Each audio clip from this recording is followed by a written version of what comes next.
We are live on LinkedIn and YouTube, and our topic today is California refinery closures and dependence on China. With us, Ronald Stein. Ronald's a very experienced guy, senior policy advisor for the Heartland Institute and CFACT, and co-author of a Pulitzer Prize nominated book. Uh, Ronald, you could talk a little bit about this book for us? Yeah, it's Clean Energy Exploitations. It was basically written about all the exotic minerals and metals to go green to build wind turbines and solar panels and EV batteries. The lithium and the cobalts are coming from developing countries that have no labor laws, no environmental laws, and it's basically we're exploiting people that have yellow, brown, and black skin to mine for this stuff. And the environmental degradation is atrocious on their land. And the thing that the book talks about is it's almost hypocritical that our government's providing mandates, subsidies, tax breaks, et cetera, et cetera. They're encouraging China and Africa continue exploiting your people that have yellow, brown, and black skin, continue the environmental degradation on your land. We're a wealthy country. We're going green, unethical, immoral. That's what the book talks about. Where people can find this book? Normal Just Amazon, Amazon, let's say. Okay, just Google. If you okay, Google my name, it'll probably pop up too. great, great. Before we start the conversation itself, let me contextualize some numbers. In 2024, California has 14 operating oil refineries, That are making but in the transportation fuels, yes. oh, great. And in the past 1970s, 40 to 50 refineries. So the reduction was big. Yeah, And there were a lot of smaller ones. uh-huh, Basically, over the years, the ones that have survived are the ones that can, operate at scale. And uh-huh, yeah, it's the bigger guys that survived, and that's the okay. bigger guys are starting to leave. Mhm. Including the small ones. Good point. And the United States has 132, including big and small ones. Yeah. Right. Texas 30, Louisiana, California 14. Great. And it's interesting that we can see that California has enough refineries to feed oil products in the state. So that's my first point for you. It looks Well, like the the volume are enough, are sufficient. well, you have to understand the one basic point is California is an energy island. We're separated from the rest of the country by the Sierra Mountains. There's no pipelines over those mountains. When we were doing fracking, that technology discovered a lot of oil that was in the Midwest. California had no access to that because there's no way to get it here other than sending through the Panama Canal. And it turns out to be cheaper to import oil from Iraq and Iran. And so Then, the same thing, they may have ability to refine fuels, gasoline, diesel, and aviation fuel, but there's no way to get it here other than through the Panama Canal because it's not going over the Sierra Mountains. And so we're pretty much self-contained. Being the fourth largest economy in the world, we're basically self-contained to meet the demands. Now, the problem with all the California policies is they've been focusing on the supply side only. The equation is supply and demand. And so California only focused on the supply. Oil production is in terminal status. 97% of the permits have not been issued in the last 5 years, and a reduction to 97%. And the demands keep going up, but they're eliminating the supply of oil and the supply of the refineries to manufacture the products that we're using. And demand keeps increasing. Airports keep growing, hospitals keep growing, and so the demand is increasing. At the same time, we're eliminating the supply, and that's going to be very inflationary. the reason that we cannot have pipelines through mountains is cost. The reason are cost and environmental. What's exactly the reason? Totally environmental. Yeah, they're pristine, you know, things of nature. And yeah, you would never get a pipeline permitted over the Sierra But Mountains. But at this time, California is importing products, oil products from other places, or the refining is the capacity Right is now, the still. products are here. The refineries here, the California crude and the Alaska crude, which we have been based on, they're a heavier crude, and the refineries are designed to process that. So we basically manufacture the fuels here. And, the fact that Newsom wants to mandate EVs, well, he's ironically only targeting gasoline, which is one of the products. Mm. Aviation fuel is, take a look at aviation fuel. California's a big state. There's like 145 airports in California. Now, most are small, but 9 take international flights, 41 are military flights. We're consuming 13 million gallons of aviation fuel every day. We are the largest consumer of aviation fuel in the entire country. And that fuel is being made here in California. And with these refineries closing, that aviation fuel is going to come from somewhere else. And the interesting thing is, China has 8 new refineries coming online in the next few years. In the long term, they got 80 new ones planned over the decades. So they'll be able to supply our needs, but we're a national security risk to think that our airports and our military airports will be run by fuel coming in from China. This closure of this last refinery that was the motivation for your paper with Yes. your colleague was a state decision, private decision, both decided together. What happened exactly? Oh, no, it was totally private. These are private companies, and they've been beat up for the last 50 years by over regulations and over taxation. And they basically said, that's enough. We've had it. As I mentioned, the engineering firms that used to, design these refineries and, chemical plants, they've all left California decades ago. Private And, decision. and now the refineries, 2 have gone, Valero in Northern California and Phillips 66 in Southern California. And there's talk of a third one that's going to make an announcement in the next year or so. So, yeah, we're basically, it's going to be devastating. California, because of all the taxations, I pay $5 a gallon for gasoline. Wow. And in the next few years, that might accelerate up to $8 a gallon. Wow. And when it gets to $8 a gallon, you're going to see a mass exodus out of California. We already pay the highest cost of fuel and the highest cost of electricity. And, the things that the legislators don't think about, let's talk about the mandate. Newsom is mandating EVs. Everybody's going to buy an EV. So he wants EVs running the road. Well, California's a big state. We have close to 900,000 miles of roadway throughout the whole state. And gasoline taxes, they collect about $14 billion that helps maintain that. Now, Newsom's mandate basically is mandating we're going to put heavier vehicles on the road. We're going to mandate we get less money to repair the roads. Be no fuel taxes. So it's going to be coming from somewhere. Maybe it's going to be a fee for EV owners, or it's got to come from somewhere. But the $14 billion that we're using now to maintain the roads is going to be going down, down, down, down. Well, you expect, you mentioned something related to that, but I'm confirming only that more refineries can be closed in the next years, next In 3, 5. California, oh yes, Yes. yeah. In the United States, in the total of United States, you see I that don't know about the total United States. I pretty much, I live here in California. I got to focus on the environment here. I think in California you can't get a permit.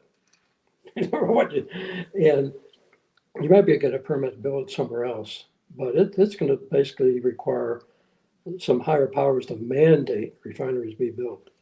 Because, like I said, we have supply demand, and California focuses on the supply and is doing nothing about the demand. In fact, all their solutions are more oil products. They're mandating EVs. Well, EVs 100% made with oil. Yeah. They're mandating wind and solar. They can't exist without oil. You know, the interesting thing too is that Newsom doesn't recognize that electricity came after oil. Let me repeat that. It came after oil because we got six ways to generate electricity. You got wind and solar, natural gas, coal, hydro, nuclear. All six ways to generate electricity have the same pieces. You got computers, wires, insulation, air conditioning, upholstery, all the office furniture, et cetera, et cetera. And it's all made from oil derivatives. So if you get rid of oil, Armando, you get rid of electricity. Yeah. You know, it's not that we're not addicted to oil. We're addicted to the products we get Right. from it. You know, if there was a substitute for that, hey, I'm all for it. Not yet. Yeah, not Not yet. yet. We've had 200 years to replace it and been anywhere to do it. Maybe a very long time. Yeah. And the But demand, the demand is going up, up, up because, you know, we the planet grew from like 1 to 8 billion people in less than 200 years because of the products we got. Now we have different fuels. We got, you know, diesel and aviation and gasoline and all the products that can make sanitation systems and clean water. But in reality, of the 8 billion on this planet, 80% of them are living on less than $10 a day. They can't subsidize themselves out of a paper bag. They haven't joined the Industrial Revolution yet. They would like to have the same goodies that you and I have. And as they come out of poverty, their demands are going to be, hey, we want iPhones and we want iPads and, you know, we want air conditioning and, you know, et cetera, et cetera. So it's going to be more and more demand. So by California focusing on the supply, it's asinine. when you mention the dependence on China, you mean not the oil dependence or products dependence, more the renewable equipment dependence. Is it correct? Well, it'd be dependent on the products. You know, our product supply, because refineries manufacture different types of transportation fuels, which will be, coming out of China. And they make a lot of the oil derivatives that makes the more than 6,000 products in our daily lives. And, you know, China's chomping at the bit because they can make the products less expensive over there. Trump wants to put a tariff on it, but in reality, they've got their labor is a lot less expensive than ours. If we mine for the lithium here, the EV costs would go up, up, up, up. It'd be expensive lithium. And what about national security, energy security related to this refineries decreasing, number of the refineries decreasing? Do you see some vulnerabilities in this case? Oh, totally. Yeah. We were, you know, the fact that we were importing, let's go back. If you go back, you know, many years, we had 95% independence between California oil production and Alaska oil production. It met 95% of the demands within the state of California. But the government has been beating up on the industry, reducing oil production. On one hand, they've been successful. They have reduced oil production. So now, instead of importing 5% from foreign countries, we're importing close to 70% of our oil from outside foreign countries. And that itself is a national security issue. And now we're basically saying, well, we're not even going to refine it here. Well, the good news is the imported oil will go away. Now you're dependent on the products, you know, the gasoline, the diesel, the aviation fuel. And to think that our airports would be under total control of imported aviation fuel, that is scary. Really? You know, if Scary. Scary.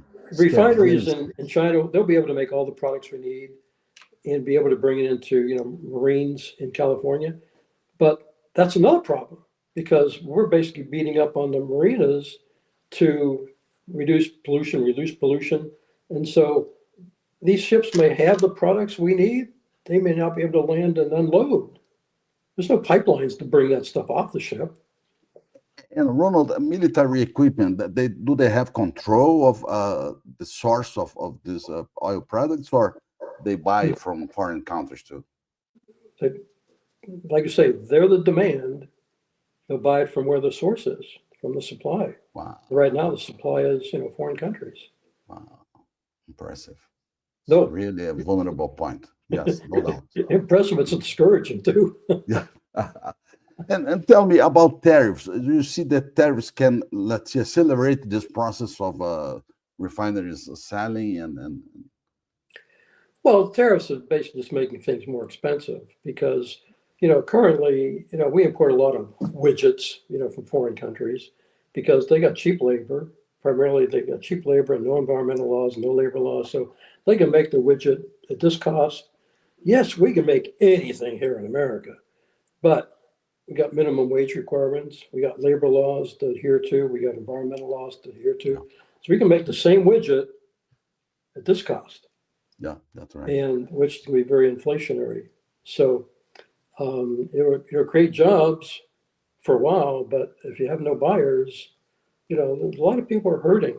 And with these two refineries that have been announced closing, this $5 gasoline, it may in the next couple of years go up to $8. And when it goes up to $8, I think you're going to see a mass exodus Dollars out a of gallon. California. $8 a gallon is too much money for. Yeah, So we're the already paying solutions. the highest cost for fuel and the highest cost for electricity, and people can't pay their credit card bills. So Wow. it's really devastating, and the government won't participate in conversations. Like I say, I'm 100% in favor of getting rid of oil if you got a backup plan, but they have no backup plan, Sure, sure. and No demand doubt. keeps going up.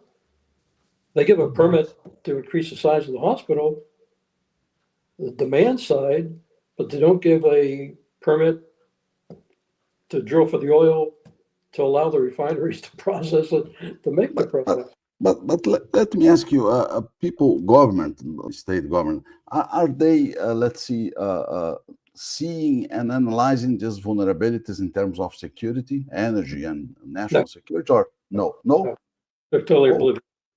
oh, I mean, I want to be hardcore. I mean, they're just oblivious to it wow. because you know they don't. I think they'll see it when these two refineries close. Where's the fuel going to come from?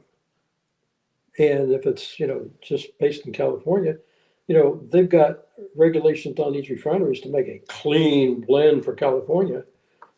I'm not sure China's going to be motivated. They'll make gasoline. You take what they make, But Ronald, at the same time, the country is fighting with every country around the world. So it's a contradiction for me. So you depend a lot of other countries and you fight with them. So what's the logic in this? Well, I think the energy independence is really the powerful motivator. And one of the things that the government, especially California government, is totally confused. They talk about energy. They talk wind and solar energy is going to replace fossil fuel energy. Well, Armando, they do different things. Wind and solar can only generate electricity. Wind turbines can't make electric vehicles. They can't make tires. They can't make insulation. They can only generate electricity. Where you take a look at the oil industry, no one uses oil. That's black tar. But if you can throw it through a refiner and they heat it and they beat it and they crack, do all these crazy things, and we get different fuels for the transportation infrastructures for the space programs. That doesn't come out of wind turbines and solar panels. So we really got to talk about, you want electricity or do you want products? We're a materialistic society, and the California policies do not address the materialistic society. When you see the Europe shortage in terms of energy, you see a renewable fail. Oh, yes, because the pain in Spain that recently happened, they have a lot of wind turbines and solar panels, but they're dependent on wind and they're dependent on sunshine. And like I say, their grid crashed, and I think 60 million people were without electricity. Yeah, it's mind-boggling to me because the advantages of nuclear, because nuclear is for electricity generation, is to me it's a no-brainer. We got the U.S. Navy got a 70-year track record of safety. the submarines, the aircraft carriers, and those are monsters. If you ever had a chance to, see one up close, Yeah, it's like beautiful. like the aircraft carriers, it's like an airport on the water. Yeah, It's a yeah. monster. And, for 70 years, they've been running these things. But, people want continuous electricity, uninterruptible electricity, emissions free electricity, safe electricity. Well, and the other thing too is nuclear requires the least amount of Earth's resources to make that electricity. Wind turbines, solar panels, and EV batteries require all this lithium and cobalt. Who knows how much is in the Earth's planet? Earth's been around for 4 billion years, and we're not making more lithium. We're not making more cobalt. And if we basically put all our eggs in the lithium basket, when we run out of lithium, where are we? Yeah, yeah. And so In, it gets it's pretty discouraging. But there's no conversations. in terms of businesses, you see that Texas is doing a good job attracting companies, investing in refineries, oil. How do you see? How do you compare Texas and California?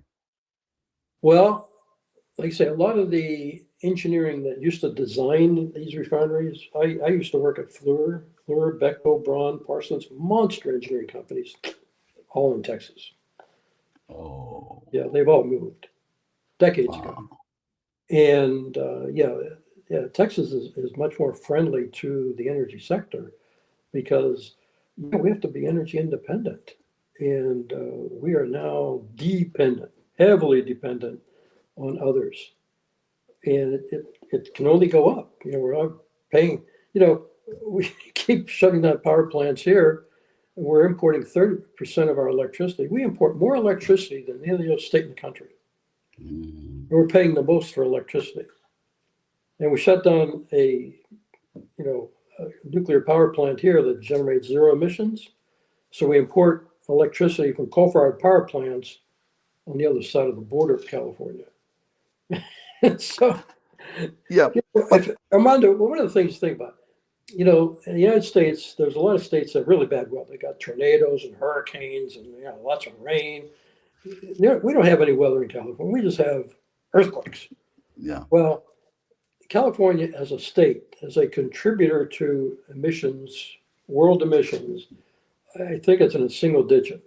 So if the big one comes and California falls off the face of the earth, the total emissions in the world is going to reduce by just a micro piece. yeah. So we're just making it difficult for the people living here and the businesses trying to survive here. So it's going to be tough. And like I said, the years coming after these refineries close, then you're going to start seeing gas going up. And when the cost of transportation goes up, everything is going to go up. And it's based on regulatory systems. I mean, Texas is easier to do business because the regulatory systems, environmental, Right, I don't know, bureaucratic systems are easier. Is it right. correct? I was talking to one guy. He was talking about, like I say, I think 97% of the permit. There's been a reduction of like 97% of permits issued for oil drilling. And he was wearing a T-shirt. I don't need a hug. I need a permit. Ah, And you can't get a permit. permit. Yeah. Yeah, that's right. So yeah, we're very against that industry. Again, we're only against the supply side of it. There's no mandates to stop the demands. Hardcore, close the hospitals, close the airports. If you get rid Yeah. of the demand, there'll be no need for oil. They are, I suppose they are Republicans and you are Democrats, Well, California is a one-party state. It's all Democrats. one part state. Yeah. Yeah, my last question for you, are you prepared to vote in 2028, Kamala Harris or Gavin Newsom? My vote, Mickey Mouse. Mickey Mouse. In fact, I think it was a couple That years is a couple that years that guy. ago. My wife actually wrote in Mickey Mouse. Oh my God, it's too bad, really bad. Sorry, so sorry. That's Oh my God, oh my God. Yeah. My whole passion, I mentioned this to you before, Armando, is to stimulate conversations because you got to take a look at the whole picture. And, getting rid of the supply side, the oil production and the refining, you're affecting, the fuel taxes, what's maintain the roads. And, that's very inflationary, driving up the cost of transportation, which drives up the cost of goods being delivered to the grocery store. And when the groceries go up, people want a higher minimum wage, and it's just very, very inflationary. And it's going to get worse and worse and worse. Oh my God. Yes, that's it. Oh my God. And Uh, the final point, do you see any solution for this tariffs embarrassment that we have today worldwide? I mean, especially China and the US. You see something that can be done to solve this situation?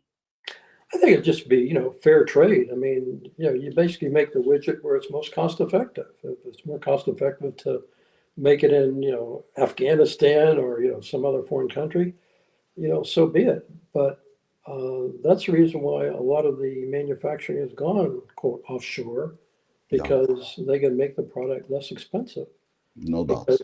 yeah, if you got to adhere to, you know, all the regulations and taxations, and it just drives up the cost of everything. I mean, we see that here in California. As I mentioned, we pay the highest cost for electricity, highest cost for fuel, and that's going to go up, up, up, up, up. Yeah.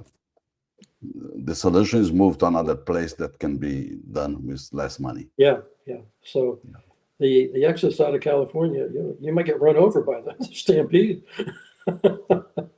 Fantastic. Thank you so much, Ronald Stein. And we talked today about California refinery closures and dependence on China. Thank you so much. It was a pleasure Okay, to meet you today. Armando, you have a great day. You too. Bye Okay. bye.